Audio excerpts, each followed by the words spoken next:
فرزند زہرا یہ حالات برے ہیں۔ کاشانہ بصیرت ایک ایسا مکمل یوٹیوب چینل جس پر محروم بصارت کے لیے بالخصوص اور تمام افراد کے لیے بالعموم سینکڑوں کی تعداد میں اسلامی کتب دستیاب ہیں۔ لہذا گزارش ہے کہ آپ اپنی ذمہ داری نبھاتے ہوئے کاشانہ بصیرت کو سبسکرائب کرنے کے ساتھ ساتھ بیل آئیکن کو پریس کیجیے تاکہ آپ علم کے حصول کے ساتھ ساتھ مذہب اہل بیت کی اشاعت میں بھی اہم کردار ادا کرتے رہیں۔ کاشانہ بصیرت۔ فرزند زہرا یہ حالات برے ہیں۔ بسم اللہ الرحمن الرحیم۔ السلام علیکم سامعین، کاشانہ بصیرت کے یوٹیوب چینل پر ہم پڑھ رہے ہیں کتاب اصلاح الرسوم الظاہرہ بکلام العطرۃ الطاہرہ، معروف باصلی اسلام اور رسمی اسلام، تصنیف و تالیف علامہ شیخ محمد حسین النجفی۔ ریڈنگ کا ہے یہ پارٹ نمبر 23۔ کتاب کے صفحہ نمبر 300 پر ہم پہنچ گئے اور یہاں پر جو ٹاپک یعنی 8واں باب ہم نے پڑھنے کا آغاز کیا تھا، اس کا عنوان ان غلط رسوم کا بیان کہ جو مختلف موضوعات سے متعلق ہیں۔ اچھا سامعین، یہاں پر ہم اس چیپٹر میں یعنی کہ 8ویں باب میں بہت کچھ جان چکے، 7ویں ہیڈنگ پڑھنے جا رہے ہیں۔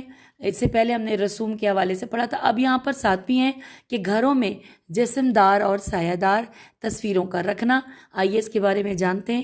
تفصیلات کچھ یوں ہیں کہ موجودہ دور میں اونچے و متوسط گھرانوں کے فیشن میں یہ چیز داخل ہے کہ وہ اپنے مکانوں میں اور کوٹھیوں میں زیبائش و سجاوٹ کی خاطر جاندار چیزوں کے جسم دار اور سایہ دار تصویریں رکھتے ہیں، جیسے کہ بلیوں، چوہوں، کبوتروں، بازوں، خرگوشوں اور اونٹوں وغیرہ کے مجسمے۔ تو ان لوگوں کو معلوم ہونا چاہیے کہ جاندار کی جسمدار اور سایہ دار تصویر سازی شرعاً بالاتفاق حرام ہے، ان کی خرید و فروخت حرام ہے اور اس کا گھر میں رکھنا بنا بر اظہر حرام ہے۔ جناب رسول خدا صلی اللہ علیہ وآلہ وسلم فرماتے ہیں کہ میرے پاس جبرائیل علیہ السلام آئے اور کہا کہ ہم گروہ غافر دال ہے، واو نہیں ہے دال، گردہ ملائکہ اس گھر میں داخل نہیں ہوتے، اس گھر میں ہم داخل نہیں ہوتے کہ جس گھر میں کتا ہو یا کسی بدن کی تصویر ہو یا وہ برتن ہو کہ جس میں پیشاب کیا جاتا ہے۔ حوالہ نوٹ کیجئے خصال شیخ صدوق رحم اللہ۔ پھر لکھا ہے لہٰذا اس قسم کی تصویروں سے اپنے مکانوں اور دکانوں اور کوٹھیوں کو پاک و صاف رکھنا لازم ہے تاکہ بت پرستوں سے مشابہت لازم نہ آئے۔ اور بعض لوگ اپنے بزرگوں، خردوں، خیواورے دالواؤ نون غنہ اور دوستوں کی فوٹوگرافی والی تصویروں سے اپنے مکانوں کو بالخصوص نشست گاہوں کو بھر دیتے ہیں۔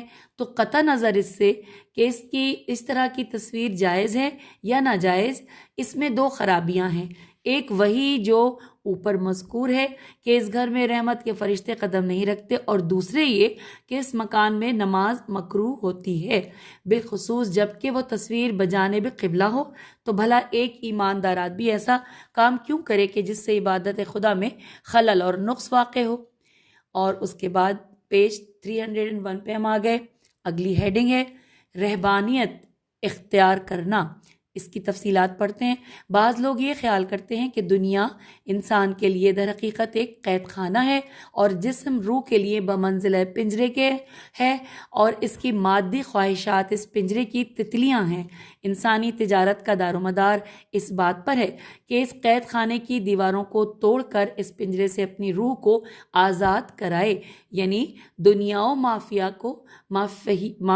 کو ترک کر کے آبادیوں سے دور نکل جائے اور کسی کو گوشہ تمانیت میں بیٹھ کر خدا سے لو لگائے اور اس کی یاد منائے اور مادی خواہشات کا گلا گھونٹ دے، مثلا نکاح سے بچنے کے لیے اپنے آپ کو خصی کرے اور مشکل ریاضتیں کرے، جیسے کہ ہمیشہ روزے رکھے، روزہ رکھ کر رات کو بھی کچھ نہ کھائے، قوت گویائی سے کام نہ لے، ہمیشہ خاموشی سادھ لے، اور اسی طرح شب بیداری کر کے جسم لاغر و کمزور ہو جائے اور آدمی بیوی بچوں کے جنجال سے نجات پائے۔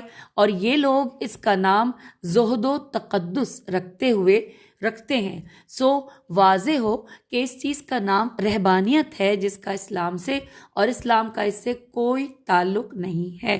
اسے عیسائیوں نے ایجاد کیا تھا۔ خدا تعالیٰ اس پر تنقید کرتے ہوئے فرماتا ہے وَرَهْبَانِيَةً ابْتَدَعُوهَا مَا كُتَبْنَاهَا عَلَيْهِمْ، اور یہاں پر حوالہ دیا ہے سورہ حدید۔ پھر انہوں نے لکھا ہے کہ انہوں نے خود رہبانیت گھڑی تھی۔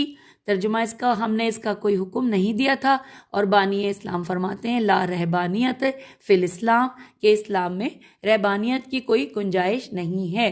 نہ صرف یہ کہ اسلام میں اس کا کوئی تصور نہیں، بلکہ خدا کی کسی شریعت میں بھی اس کی کوئی تعلیم نہیں دی گئی ہے۔ اسلام معاشرت اور اجتماع کا دین ہے۔ اسلام انسان کی طبعی خواہشات کا گلا گھونٹنے کا حکم نہیں دیتا، بلکہ جائز طریقے پر ان کی تسکین کا انتظام کرتا ہے۔ رہبانیت پر عمل کرنے والا اسلام و انسانیت کی بہت سی سعادتوں سے محروم رہ جاتا ہے۔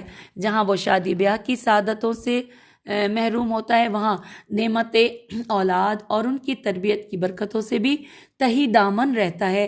جہاں وہ بیماروں کی تیمارداری کی فضیلت حاصل نہیں کر سکتا، وہاں تشییع تشین یہ عین اور پھر زیر تشییع جنازے کی سعادت سے بھی بہرہور نہیں ہو سکتا۔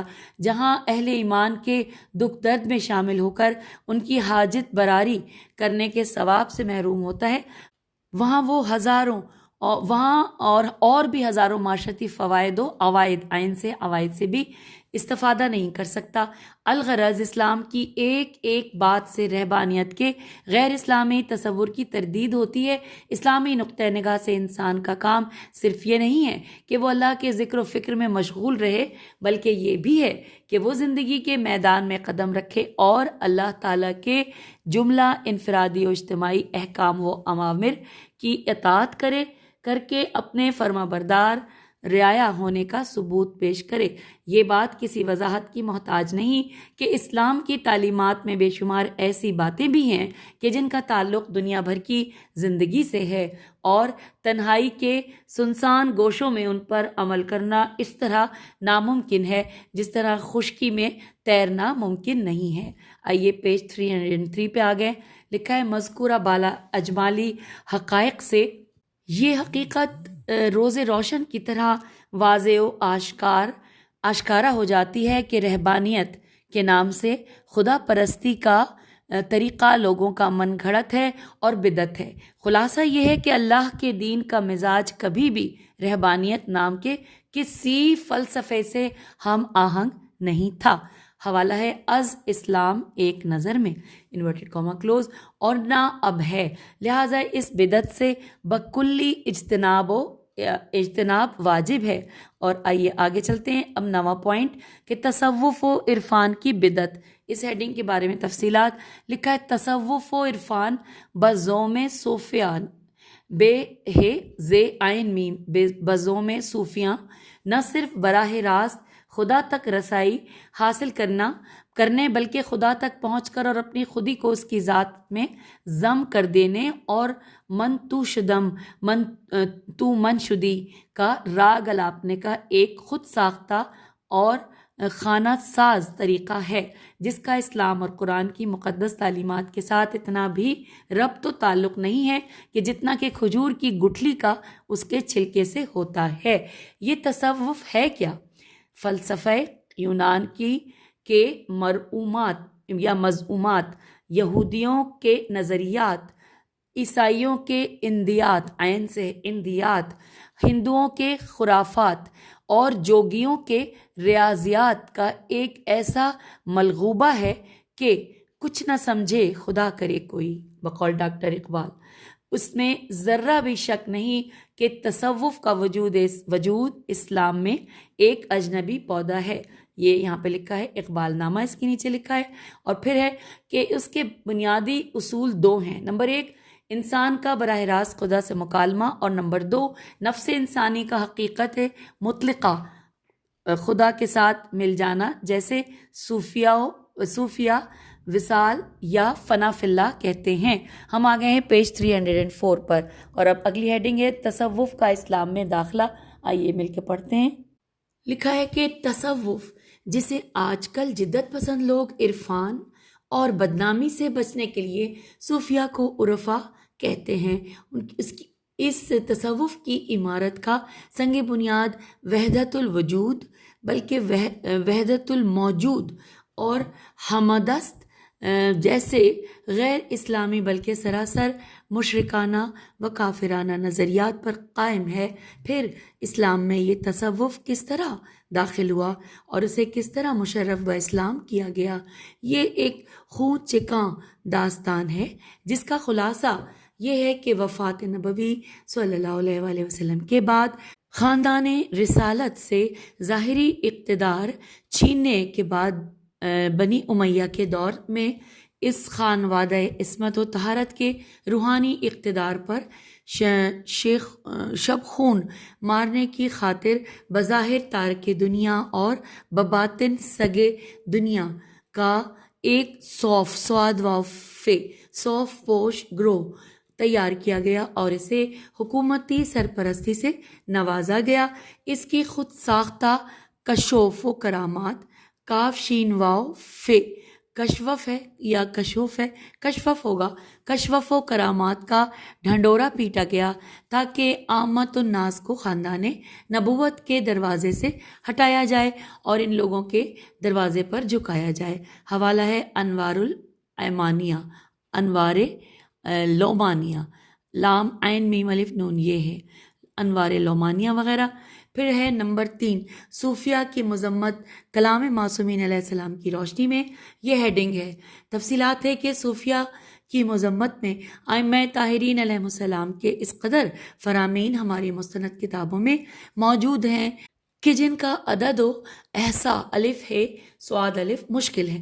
یہاں بطور نمونہ مشت از خروارے 2-4 ارشادات پیش کیے جاتے ہیں۔ سامعین، یہ ورڈ جو مشت از خروارے ہے، اس کی ہجے کر لیتے ہیں کیونکہ کچھ الفاظ اس میں ایسے ہیں جو میرے لیے نئے ہوتے ہیں۔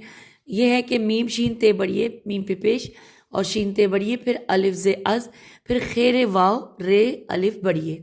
تو پھر اب ہم اس جملے کو پڑھتے ہیں کہ مشت از خروارے 2-4 ارشادات پیش کیے جاتے ہیں۔ نمبر 1 علامہ مقدس اردبیلی اپنی جلیل القدر کتاب حدیقت الشیعہ میں باسناد یوں پڑھنا چاہیے، باسناد خود رقم تراز ہیں کہ حضرت امام جعفر صادق علیہ السلام کی خدمت میں عرض کیا گیا کہ زمانہ حاضرہ میں ماضی قریب میں ایک قوم پیدا ہوئی ہے جسے صوفیہ کہا جاتا ہے، آپ اس کے بارے میں کیا فرماتے ہیں؟ انہوں نے فرمایا، یہاں پہ عربی کے 3 لائنیں ہیں، ترجمہ کیونکہ عربی میں زیر زبر پیش بالکل نہیں ہے، بہت سی غلطیاں ہو سکتی ہیں۔ لکھا ہے کہ لاریب یہ لوگ ہم اہل بیت و رسالت کے دشمن ہیں، پس جو شخص ان کی طرف مائل ہو وہ ان سے محبت رکھے اور وہ ان سے محبت بھی رکھے، وہ بھی ان میں شمار ہوگا اور وہ ان کے ساتھ محشور ہوگا۔ فرمایا بہت ہی جلد کچھ ایسے لوگ پیدا ہوں گے جو ہماری محبت اور دوستی کا دعویٰ کریں گے اور باوجود اس کے وہ صوفیوں کی طرف مائل ہوں گے اور لباس اور اس لقب میں ان کی مشابہت اختیار کریں گے اور ان کے کافرانہ و مشرکانہ اقوال کی تعویل کریں گے، لہٰذا وہ ہم میں سے نہیں ہوں گے، ہم ان سے بیزار ہیں۔ جو شخص ان سے نفرت اور انکار کرے گا اور ان کے مد خیالات کی تردید کرے گا، اس کا ثواب ایسے شخص کی مانند ہوگا جس نے نبی پاک صلی اللہ علیہ وآلہ وسلم کے ہمراہ جہاد کرنے کا شرف حاصل کیا ہے۔ حوالہ نوٹ کیجئے، حدیقت الشیعہ صفحہ نمبر 562 تا آخر و صفحہ نمبر 563